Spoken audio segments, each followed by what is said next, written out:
Hey everyone, Adam here. Today I'd like to talk to you about the hamstrings and an effective pose to stretch them safely for yoga asana practice. So the hamstrings are a group of muscles that fill up the back of the thigh. There are 3 of them. One of them has 2 attachments. On the pelvis I'll show you. Here's a model of the back of the pelvis. The base of the pelvis is made up of a large bone called the ischium.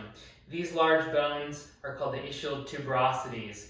Tuberosity is just a fancy anatomical term for a large bony projection that provides an attachment site for muscles. The hamstrings, of which there are 3, the semimembranosus, the semitendinosus, and the biceps femoris, originate here at the ischial tuberosities.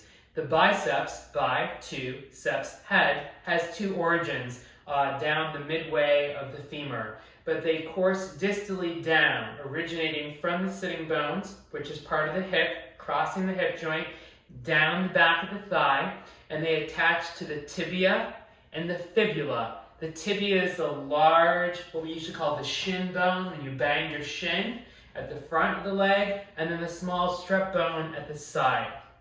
So since this muscle group crosses the hip as well as the knee, it can affect both those joints. Muscles cross the joint and they act upon that joint. In order to stretch a muscle, we need to know what action that muscle creates and then the opposite action in order to stretch it. There are a lot of poses that can stretch the hamstrings. 2 common things that I see with folks when they go to stretch their hamstrings are here.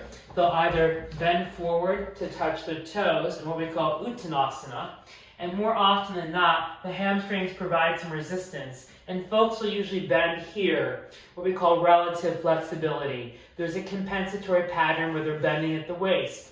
This puts an inordinate amount of pressure at the intervertebral disc and the surrounding soft tissue, something we'd like to avoid. Another pose that people often do when they stretch the hamstrings is called Paschimottanasana, or just remember from elementary school, the classic reach towards your toes. And what often happens here is that due to tightness in the rotators as well as the hamstrings, folks will go forward and they'll be here. So this also puts a lot of strain on the discs as well as destabilizes the sacroiliac joint and compromises the integrity of the surrounding soft tissue.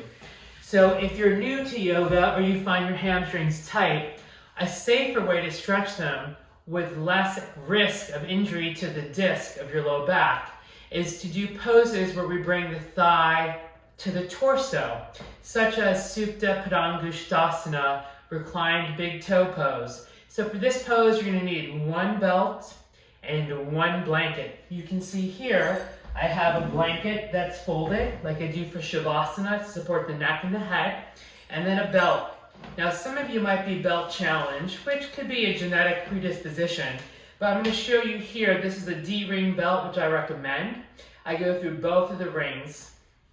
I open up over one and through the other. If my hamstrings are on the tighter side, I might have a larger circumference to the loop that I created. If they're more loosey-goosey, then I might have a smaller circumference. So I'm going to begin this pose lying down, and I'll show you first on the right side. So I have my belt handy at the right side of my mat.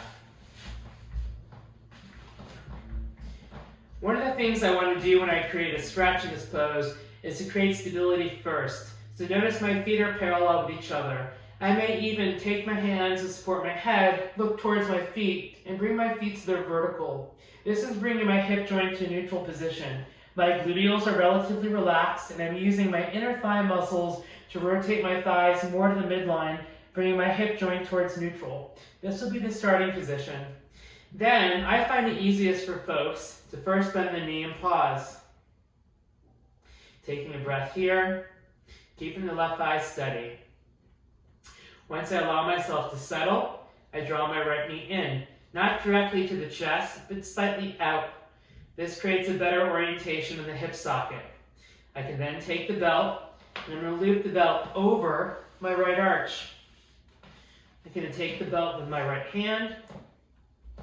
Now I'm stretching through the back of the thigh. Since the hamstrings cross 2 joints, a common tendency here is this, where the knee is bending and maybe shaking. So I can also make the belt slightly larger. I can simply pull it to make it larger or pull it to make it smaller. You have to choose what works best for you. I'm going to make mine a bit smaller. To stretch my hamstrings, since they cross the knee and the hip, I want to straighten the knee fully. So there's a muscle group on the opposite side of the thigh called the quadriceps. I can squeeze these muscles as I'm hugging my bones with my musculature to straighten my knee. I can spend a few minutes on either side. I'd say 1 minute and 30 seconds. One of the things you want to be focused on is keeping the left thigh steady. So I ground my left inner heel and I roll my left inner thigh to the floor, reaching long for my left inner thigh. That alone will elicit a stronger stretch to the back of the right thigh.